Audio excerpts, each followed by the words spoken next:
Hi there. Welcome to the Isogo TV podcast from isogostrong.com. I am your host, Becky Hammond, and you and I gather here on this podcast to fixate on strength in our families and on our teams. Because when we start from assuming strength, we can make relationships easier. This is episode 109. You know, in some way, your life today does not look like the life that you led just a few weeks ago. I know mine doesn't. Here I am sitting in a cabin in the mountains instead of an apartment in DC. There's change and stress and this kind of sense of crisis all around us in a new way that very few of us have ever experienced before. Work and family and shopping and getting together have all been completely flipped. And it seems that there's more and more advice flooding our inboxes and our social media platforms, maybe than ever before. Everyone is trying to not just survive, but thrive too. This is the second episode in a new series about strengths in crisis.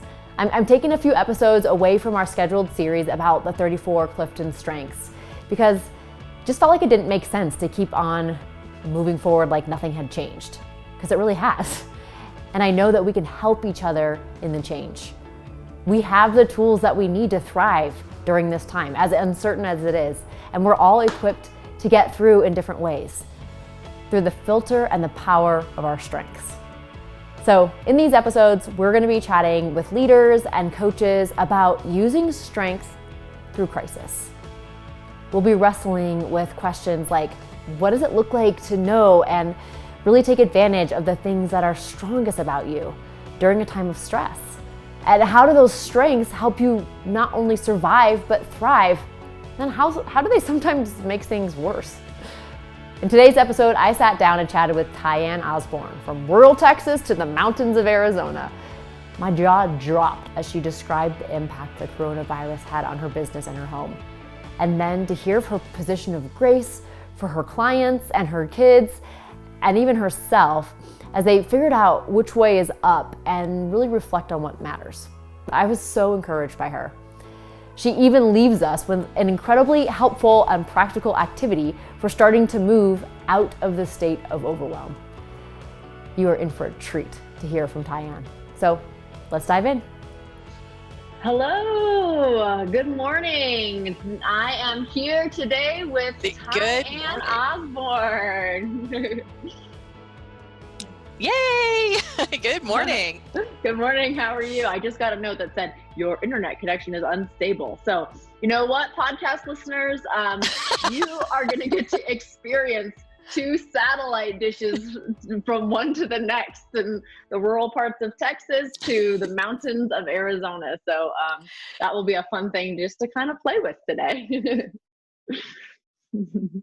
Absolutely. Real life, and just one more thing that we're having to navigate in this crazy time. Yeah, that is so true. So true. So TyAnn, you and I have kind of just slowly gotten to know each other a little bit here and there over mostly, surprisingly, in person at a lot of several of the Gallup strengths events that have happened over these past few summers. Absolutely. And so I've just kind of been privileged to get to know you a little bit. And I would love for you to tell the rest of us a little bit about, let's talk a little bit about before the coronavirus, before crisis. Like what did you or do you do for work, and what your family is like, and what did kind of day-to-day life look like? Absolutely. Well, I'll first say, Becky, it's been so good getting to know you. And the last time I saw you in person, you were still expecting. So that's all awesome to be a part of your life with such big changes. So I love that. And yeah, so we'll say before virus, BV, I've had my own business for 8 years, and every year has been better than the past, and I would say definitely before virus. And the majority of my business is live events and speaking at conferences around strengths-based things and productivity. So what my life looked like right before the virus was I was traveling almost every week. I was in the the Delta Sky Club. I was, living the big jet set life there and flying all over. I had great clients, speaking at big events. And I would say what happened was March the 3rd, I was supposed to do a multi-leg trip where I flew to Dayton, Ohio, and then had a session there, and then flew to a big speaking event in Miami for Merrill Lynch, Bank of America. And I was already on the leg from Austin to Ohio and got the message that the Miami conference canceled. And I thought, well, it's tomorrow. Who cancels a conference a day ahead of time? Like, I'm already on my way. So was everybody else, right? Had to, right. I mean, I couldn't imagine the cost of just, and I'm sure people were coming in from farther away than I was. And it was just kind of a mind-boggling thing. And so I spent quite a bit of time with some fun Delta attendants who had to kind of sort out this ticket issue. And I would say that's when kind of it got real for me, because up until then it had been, this thing that you hear about, right? And I'm like, well, okay, that's this thing that's happening somewhere else. And so it really doesn't affect me. And so aside from sorting that out, I got home about midnight or so on the 4th. And then by the following Monday, every one of my engagements canceled. Yeah. And so going from, I am literally like in a plane, and I had all of these tickets booked for months, and I had all of these hotel reservations booked for months. So I'd already incurred expenses, like I'd already booked those things and been counting on that revenue, right? And then it all just ended. I mean, poof. And so, I have to say that was a bit of a scary time, and it still is. We're still sorting through that. Yeah, it kind of makes that's how it started for me. Extra hard for you. So I don't know if that helped make you feel any better, but I feel like, oh my gosh, what just happened? I'm reliving it all over again with you. Yeah. Yeah. And I would say that over the course of these years in my business, I have purposefully gone more toward, live training and live events, and had stepped away from really anything virtual. Or I did have a handful of coaching clients, but I'd kept that very small because, Becky, I lead with significance. That's one of my favorite strengths. And for me, there's very much that performance element of significance. I love being on stage. The bigger, the better. I love a huge audience. That's where I get my energy. And so to go from 60 to 0 has been a big change for sure, that I am still navigating day by day. Of course. I mean, now we're almost only exactly 1 month following that huge kind of snowball of cancellation. So what does your daily routine and your overall life look like right now? Yeah, well, I guess a couple things too. When things started canceling, initially my clients were saying, we'll pick back up in May. And so initially there was very much like, okay, this is just a blip. We'll pick back up in May. It's irritating to have to, rejigger all of this stuff, but it'll be okay. And then personally, my husband and I, we live on a ranch. We have a daughter in college and another one who's almost 16. We share custody with her, so we were really only seeing her, a couple times a month. She was involved in a lot of sports, club sports. And so we have this big house on this big ranch, and we were downsizing. Our house is for sale.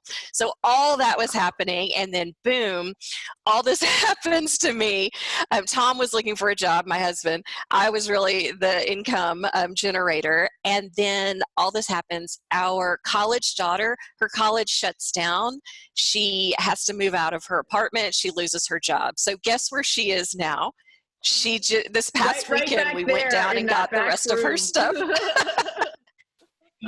Yeah, she's upstairs. And so, I mean, things you never think are going to happen. She's very independent, and frankly, she was really disappointed and felt like it was a big failure to kind of move back home.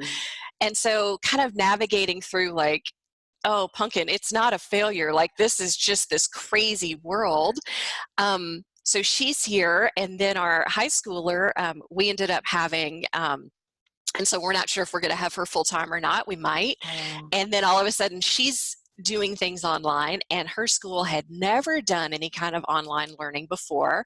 And I would just say, technology wise, that's been a real struggle for her school. They didn't really have like a comprehensive approach. She was getting, different messages from every one of her 7 teachers, and using different technologies, Google Classroom versus something else. And everyone thinks sort of Gen Z is all, joined at the hip with their computer, and she's really not. She's joined at the hip with her phone, which is different than doing it with your laptop.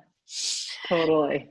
And and I've written about her before. She's also the kid who's exceedingly high in discipline and really needs a lot of structure, and not the best at imposing it on herself. She really looks for that external structure, someone to put that in place for her.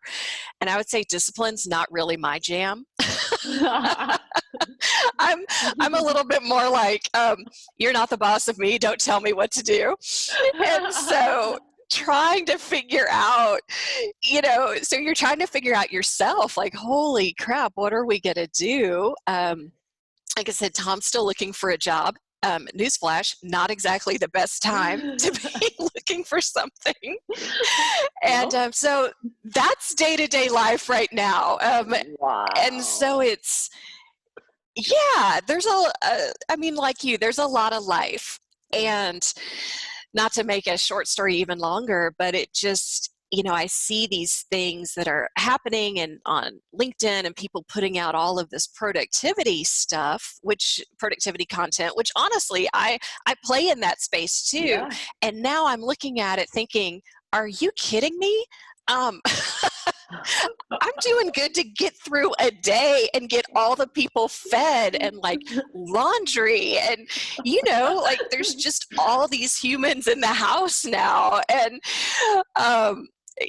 we live in this small town. There has been 0 toilet paper since the beginning of March. There's nothing in our stores. No one delivers. And so it's just, so that's kind of your day. And when you think, oh gosh, how am I really creating new content and adding value for my clients? Honestly, Becky, like that's kind of a nice to have if we get there. Oh my goodness. There you go. That is such an amazing in the oh my goodness sense of the word, just picture of what all of a sudden life was like. Like, you were on the road, you and your husband just kind of had this nice rancher to yourselves. You didn't have to really think about anybody else except for kind of your clients and what you were doing for them. And now sounds like it's just it's a little bit more like survival. And how can you order 180 rolls of toilet paper from Amazon, and when are they actually going to so right? And everyone was making fun of who was it? Was it Charmin that was selling that giant, like, tire-sized roll of toilet paper for Christmas, and people were giving it as gag gifts, and now everyone's like, oh my God, why didn't I buy that? Yeah. So why did I keep that elephant gift? That's it. So, this is real life. My mom lives about 2 hours away, and she's, mid-70s and has a lot of health concerns. And so obviously we don't want to, we want to be socially distant, because we would be just beside ourselves if we somehow carried the virus to her. So we're not seeing her, but she has all the toilet paper. So we're actually going to meet halfway this weekend and do like a parking lot TP exchange. Oh man, that, these are the stories we tell. You know what? Yeah. And this is how we keep it light and keep ourselves laughing. I mean, what else are you going to do? And so I would just say it's been, a really interesting time. And that's kind of life. So frankly, from a business perspective, I do have some things I can do virtually. I do still have some coaching clients that I can take remotely. It's not my preferred style. Like I said, I get energy from being physically with someone else. But Zoom is better than nothing. So I'm just trying to lean into that and kind of know that this too shall pass. And, I don't think we're going to go back to normal. I think we'll arrive at a new normal, whatever that is. And I'm just trying to think, okay, this will be good. We'll figure it out and it'll be okay. And life will be different. And I think when we expect life to be different as opposed to I expect my life to be exactly how it was, I think that's an exercise in frustration. So if we can just get focused on it's going to be different and that's okay. Yeah, I love how you're already thinking about the future, because I do think that there is a mentality out there that like we're just gonna go right back to where we were. I'll just go back to getting my haircut at the same place, and I'll go back to seeing these same clients, and I'll get back on the same airplanes. But there's just it's gonna take a while to get back to, and I think we're also learning new things in the process. And I mean, in every adversity in the history of humankind, it has taken us forward. We're all of a sudden plunging, and then we have to figure out a different way out of the pit that all of a sudden we had gone into. When you think about the benefits that you maybe are experiencing right now or might be able to see, what are some of those things that really do feel like, man, this could be a benefit, if not right now, at least in the future? I think that's a great question. Tom and I were talking about that last night on the back porch as we were sitting there in our rocking chairs on the back porch watching the deer come up. So, so things that have been a benefit. We actually were talking about, this house has been for sale, and thank goodness it hasn't sold. Because we do have, like you said, we have the ranch, we have the space. If we were in an apartment in Midtown Manhattan right now with all of this, I have to say, God bless those people. I don't know how they're doing it when they can't go outside. So we can go outside, we can take walks. We've started taking a walk every day as a family. And so I love that. That's been good. And I told him too that as much as I actually enjoy kind of jetting around and being with clients, that is wearisome, I mean, that starts to wear on you. And so being home and not having to rush to the airport, there's benefits of not having to get up at 3 a.m. and, drive to the airport. So I'll take that. There's that. And not getting home at midnight, there's that. And, like I had this little garden that I'd started but paid zero attention to. So I'm out there. I have my garden. I picked an asparagus yesterday. Thank you very much. And you ate it? Was it good? I know.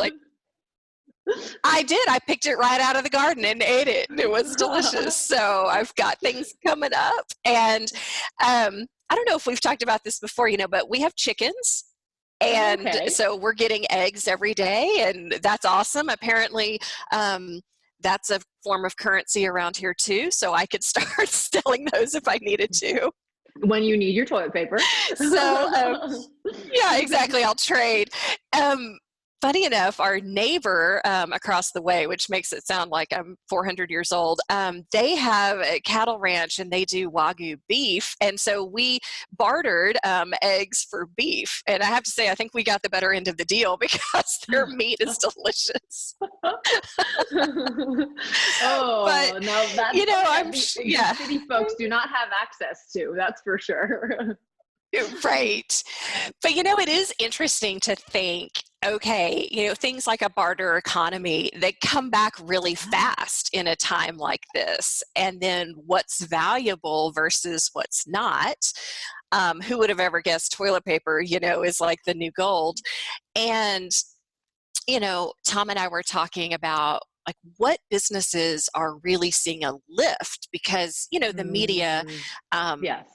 is all about kind of the negative stuff that's happening because that's kind of their world. But there's a lot of businesses that are seeing a big lift, and isn't that interesting? And how's that going to continue, after this thing moves on? So, anyway, that's kind of life right now.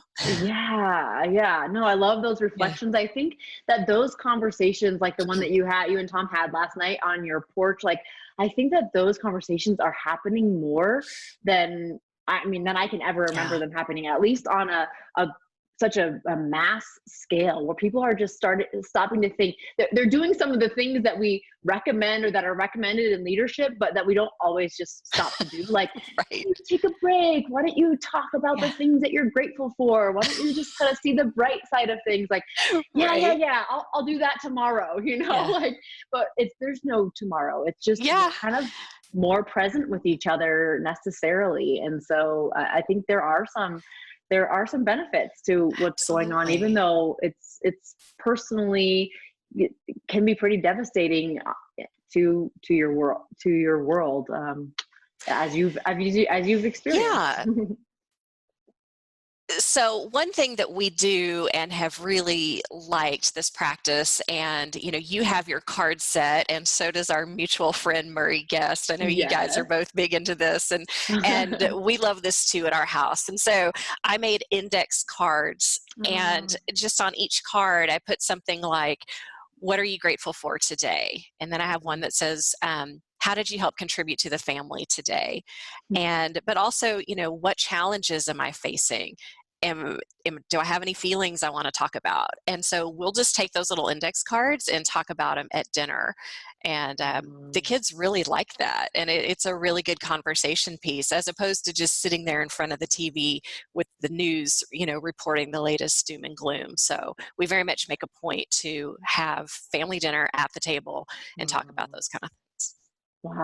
Wow. I love that. And I love that picture potentially was you kind of maybe off eating dinner in an airport somewhere versus now all of a sudden there's kind of this nightly dinner together where you get to have real conversations and talk about real things. So I love that. I love that. I love the meaningful connection and conversation. So that is very cool. I know that's your jam. So you Totally. You're now my hero because you've done it yourself. You'll have to make a new set or like a 2.0 version, which is like crisis cards. And we can do a little bit for that. Well, let's talk a little bit about the role of your strengths as you navigate this challenge. You and I both kind of live in this strength-centric world where we believe that if we were all to recognize the strengths in others and ourselves and all live in those things, we could do more, be more, care more, and impact more. So first of all, why don't you just tell us what are your most important Clifton strengths? I say we say top 5, but then sometimes people like their 6 or 7. So I don't want to limit you to that. So why don't you just give us your favorite Clifton strengths that are yours, though. They can't be somebody else's. And then maybe just give us an idea of how understanding your strengths has been helpful in navigating this trial that you've just described over the past few weeks. Yeah. So I lead with maximizer and significance as 1 and 2. And as you've heard me say before, I like to call them maxnificance. And so that can be an interesting combination. And then I've also got learner, communication, and futuristic in my top 5, but 6 and 7 are input and positivity that I really like as well. If I read you the whole thing, I've also got some of those other influencing themes that people can wrinkle up their nose at, like self-assurance and command and competition. in there. So, but I don't want to overwhelm anybody. I don't want to mention those. Yeah. Strength shame. No. So, what was so interesting, Becky, was the way I had my life set up before really fed into my maximizer and significance. And maximizer, Don Clifton, who invented all this strengths, he was a strong maximizer. And that really is that strengths-based focus and that innate ROI for what's a good spend of my time, and spending time in my areas of weakness is just not a good spend of my time. So, and one of my favorite things when I partner it with significance is I love to see that light bulb go on for other people. That's my favorite thing. That's why I need to see your face, because I want to see that happen for you. And I love that. Man, that just fills me up. And so I'll tell you that my significance is kind of taken a hit. I mean, with just not being able to be out in front of people and being a strong influencer, I don't do well just in my home office by myself all day. I can only influence the cat so much. She's not appreciative of my influencing efforts. She's like, whatever. Yeah, she's like, really, Mom, leave me alone. Her name is Delta Dawn, by the way. So if you hear her yowling in the background, I tried to pin her up so she couldn't interrupt us. So I was asking Tom last night, I said, I'm going to talk with Becky and we're talking about using strengths in this time. Have you seen me use my strengths? Because this is an exercise that we do even outside of a crisis time, having someone else comment on your strengths, because sometimes you can't see it yourself. Right. It's just, it's so how you think, you don't even realize it's a thing. And he said, I've really noticed you reaching out and checking on people. And I thought, wow, let me think about that. And he said, you were just on a Zoom call with Doug Bacon. You and Lisa Cummings text each other all the time. Leah Keogh in Seattle, y'all talk all the time. He's like, you have this thing with Becky. You're on WhatsApp with Murray. And he noticed that. And I didn't even sort of give myself credit for doing that. And so I thought, okay, that's been really important to me to see you. Yeah. And so do you feel like that's kind of like he was seeing your significant strength kind of just trying to work itself out in other ways? Or what would you attribute that to from a strengths perspective? Yeah, I think so. It's kind of like a whack-a-mole. If it can't show up in this one area, it's going to pop up somewhere else. And of course, we always want that to be productive, right? So he said, he had this example of, he and I have taken cruises before. Like my mom likes to cruise and we've done that. And we have this cruise consultant that we use to help. And obviously the cruising industry is in the ditch right now. I mean, that's just, it's been awful. And who knows how they're going to recover. And he said, you actually reached out to the cruise consultant to check and see how she was doing. He's like, nobody else would think to do that.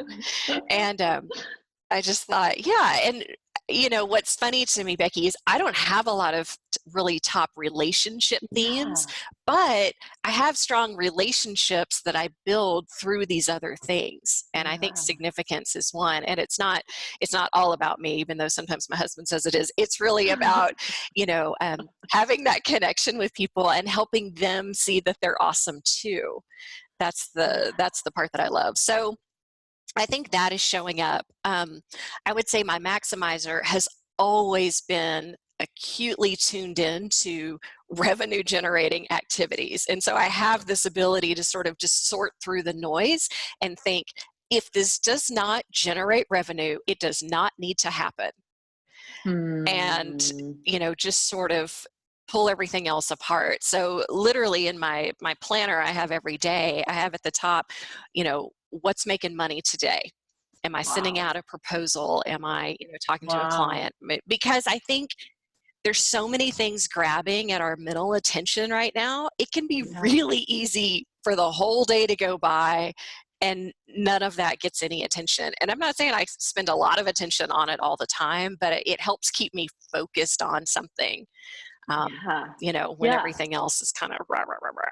That's a whole other conversation too, right? Like it's about like when your world was 100% live and 100% like, or almost 100% like being in front of people, you know, what does it look like to put at the top of your list every day? What am I doing to produce revenue today? You know, I mean, it's not just like, well, I need to reach out to this client. It's a totally different construct and totally different mindset. Yeah, it is. And if I sort all this out brilliantly, I'll call you back and we'll talk about it, because it's very, trying to figure it out. And there's a lot of us in this space, and not just the strength space, but other people who speak and do events. There's a lot of us in the space who are like, okay, what does this look like? And how can I authentically continue to drive business and add value to clients in a way that's serving them and feels authentic and is valuable and is not smarmy or is not a good quality product, frankly. Right. Or just feels too opportunistic, right? Like, well, okay, I guess this is what we have to do right now. So yeah, virtual is the new way. It's like, well, maybe, I don't know. Yeah.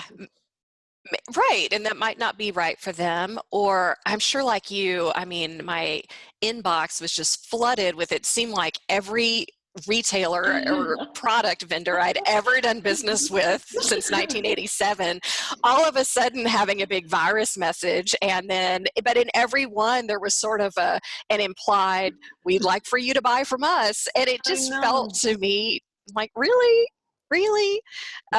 There's some jewelry, a particular brand that I like, and I really like them. I like their brand, and they push some sort of buy me product to me in email twice a day. And it just seems a little tone deaf to me. I'm like, really? Who's buying jewelry right now?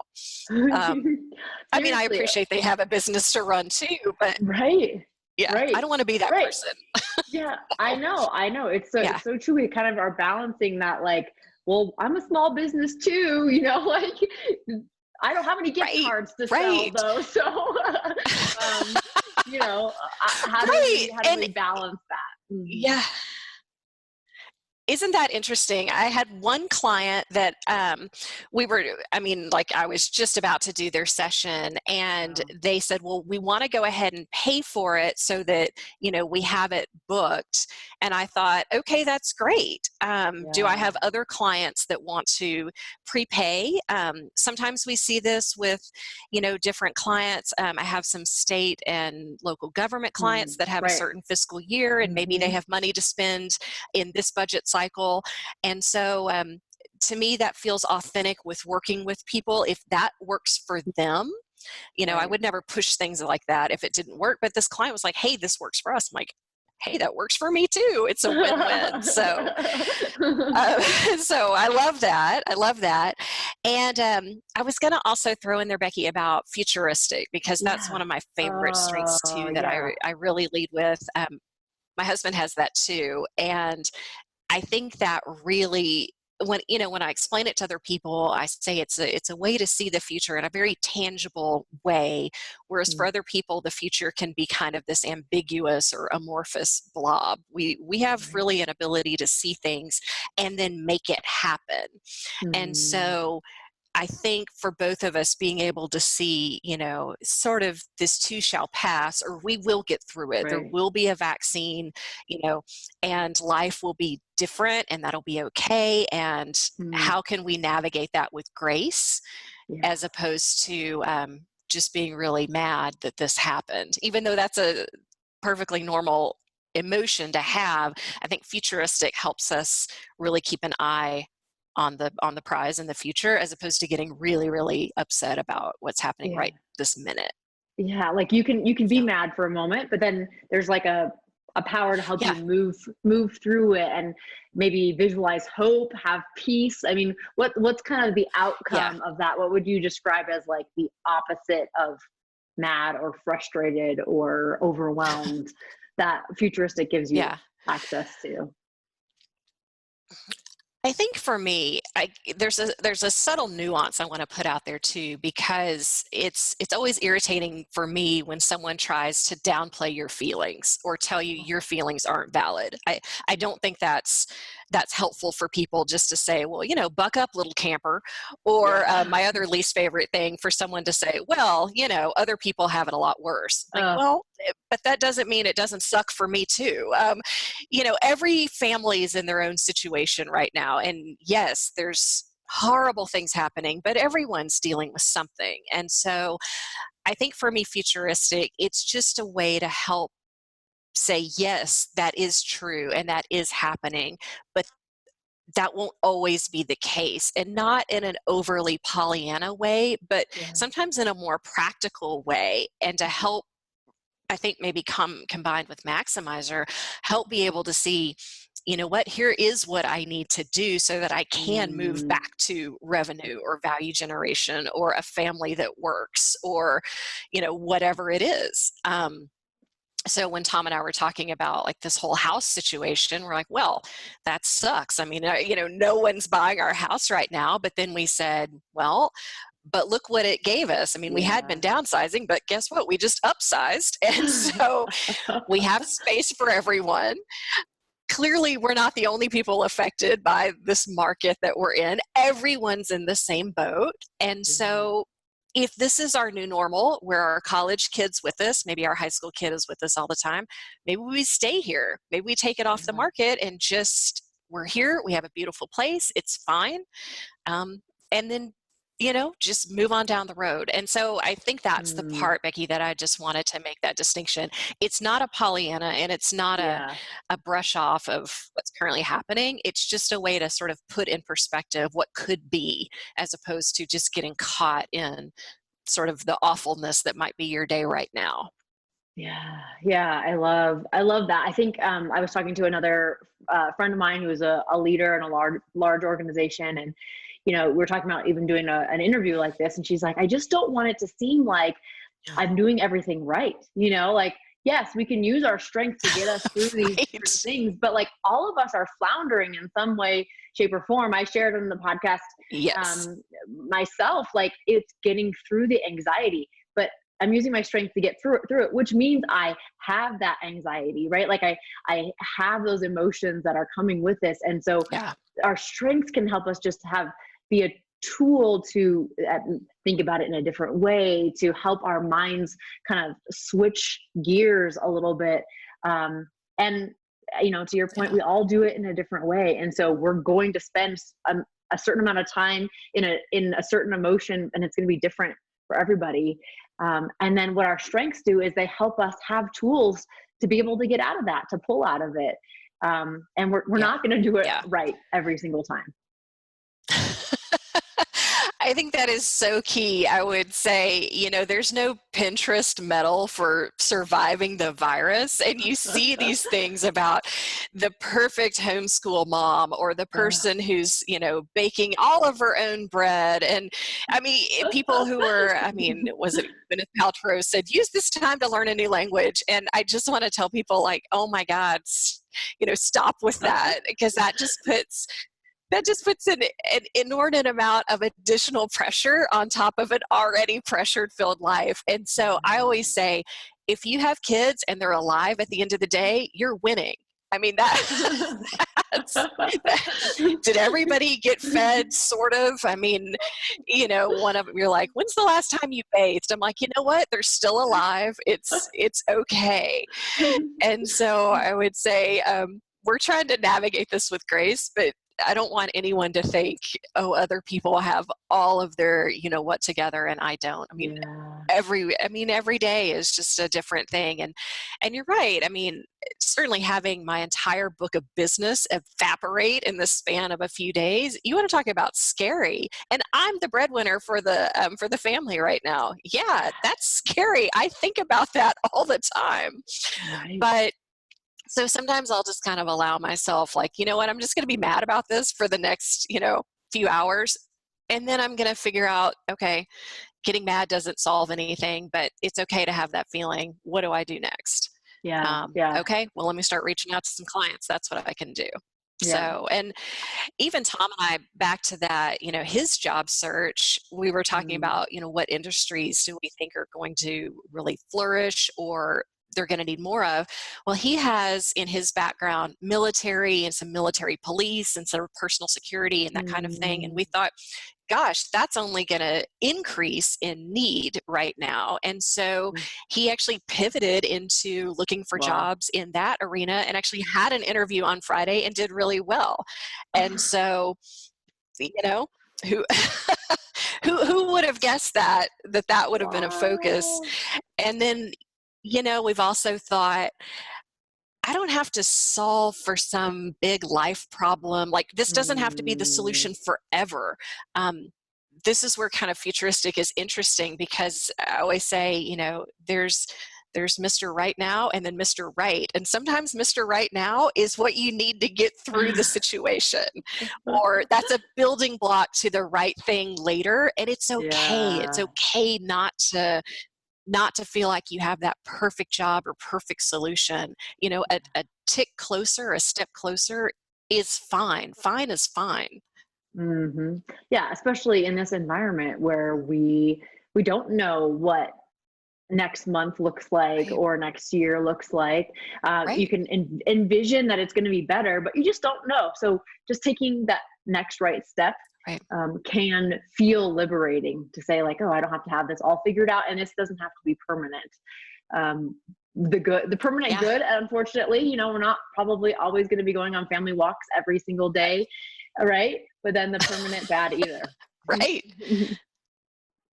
Yeah, I think so. And one other thing I would say, just as sort of advice to our peers or other people who are, you know, trying to figure out what else can I offer as in terms of business, you don't have to have it all built before you sell it. Yeah. And so, you know, you can offer things, and if someone takes you up on that, good, then you can go build it. But like, don't be paralyzed because you don't have all the content together right this second. Yes, definitely. Well, I know we kind of have to wrap up here, even though I clearly would like to keep talking about this forever.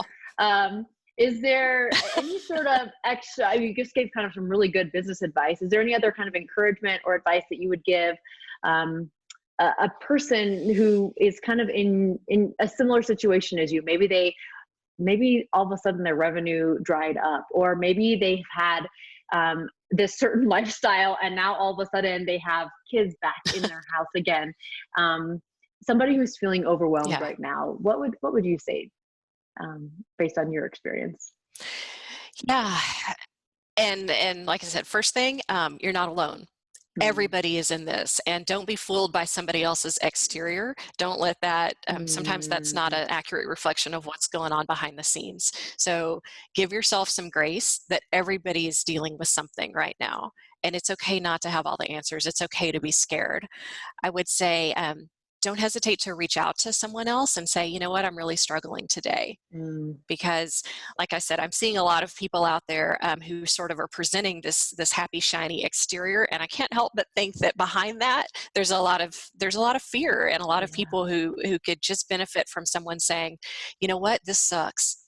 And I'm right there with you. But we're going to get through this. And so I would say those things. I would say have grace for yourself first and foremost. And then when you're feeling in an okay mental space, do not do this when you're having a freak out moment or when you're worried about paying the bills. I mean, your creative brain is not turned on when your lizard brain is running amok. But when you're having some quiet reflection, I have this exercise that I love, and it's just, you know, get a whiteboard or a white piece of paper or, and just a pen, and list out all of the things that you like. That's what I always have people do. In column A, list out everything that you like, and don't censor yourself. Don't have that little voice that's like, that's not a thing, that's stupid, nobody else likes it. Don't forget that. Just everything that you like. And then column B, I like to put down all your skills that you have that somebody would possibly pay money for. And again, just to shut off that censor part, like, well, nobody's going to pay money for me to read comic books. I'm like, you know what? Somebody out there would. People pay money to watch you play video games, which explodes my brain. I cannot believe that's a thing. And yet it is. So everything you like, every possible skill that you have, and then sort of when you've gotten that real creative juice going, then you can start to see, where's this Venn in this diagram with what I'm currently doing? How might I lean into some of these other things? And one of my favorite questions that I'll just kind of wrap us up with is from Michael Hyatt, leadership guru. I love his stuff. And he says, anytime you're feeling or facing adversity, always ask, what does this make possible? And so again, when you're feeling creative and you have some quiet time in your brain, what does this make possible? Maybe you can add in some of those other fun elements that you haven't been doing before because it seemed like it was too far of a stretch. Wow. But, maybe now there's an opportunity there. And, maybe out of 100 ideas, only one of them, it will actually pan out. But I'll take that one all day long over just, feeling sad all day with no hope. Yeah, so sitting in your misery. That's kind of my advice. Mm-hmm. Oh, yeah. I love that. So I love how just not just practical. I'm going to do that, and my husband who also has futuristics, will love that activity. But also just that moment that just your encouragement to give ourselves grace, but also to not think that we have to do all the things that people are saying that we need to do until we have that mental space. I love how you said that, when you have a creative moment, when you have that restful space, when you're not in your freak out moment, but in that moment on the back porch, those could be the times that you could really say, what are the benefits here? What is possible because of what's happening right now that maybe wasn't possible even a month ago. So thank you so much for sharing your story, for being willing to kind of show up and say that, everything is kind of hitting the fan, but look, there are things that are positive about this that we can, when we're in the right mental space, really just take advantage of and use to create a future that we wouldn't otherwise have been able to create. So thank you for sharing that with us and for being willing to chat today. And I look forward to talking to you again soon. All right. Me too. Bye now. Bye. See? Wasn't that such an encouragement? One of my biggest takeaways was how much intentionality it takes to truly live through a lens of strength in crisis. I mean, we all act from our natural talents, yet to really use them to help us thrive, that takes noticing and asking others and being willing to try it. TyAnn Osborn is an incredible consultant and coach, and you can just imagine what a great speaker she is on the grand stage, can't you? You can connect with her on her website or over at LinkedIn or Twitter. And all those places, she is TyAnn Osborn. That's TyAnn Osborn on LinkedIn, Twitter, or TyAnnOsborn.com. In the coming episodes, we are going to continue to hear from some amazing business owners, healthcare leaders, coaches, and friends as they share their perspective and their stories about living through strengths in crisis. Since the goal of this series is to help each other, let's connect on Instagram to share how we've seen strength show up in crisis. You can tag me or direct message me with your story or your idea. On Instagram, you can find me at IsogoStrong. And on LinkedIn, if you are there, I'm Becky Hammond, but not the basketball player. Also, if you are new to strengths or you're just getting spun up on your top 5 and you're curious about what it might look like to feel more thriving during this global craze, I'd love to help you and give you a jump start as your virtual coach. It's super easy to start, and since you're here today, I'd love to give you $5 off the Strengths Startup Virtual Coach Kickstarter, which makes it under 20 bucks. In this email series from me, you'll get insights into your talents and strengths, as well as some action that you can take to make relationships easier around you, in stress and beyond. So if you go over to isogostrongs.com/strengthsstartup. You can check it out. Use the code virtualcoach5 for $5 off. I'd be honored to get a chance to get to know you and your strengths, because you and your strengths have the power to make a ripple effect in your family, on your team, and ultimately across the entire world. We can feel that now more than ever. The world needs your strengths. So learn them, love them, and live them in your own circles of influence. Until next time on Isogo TV.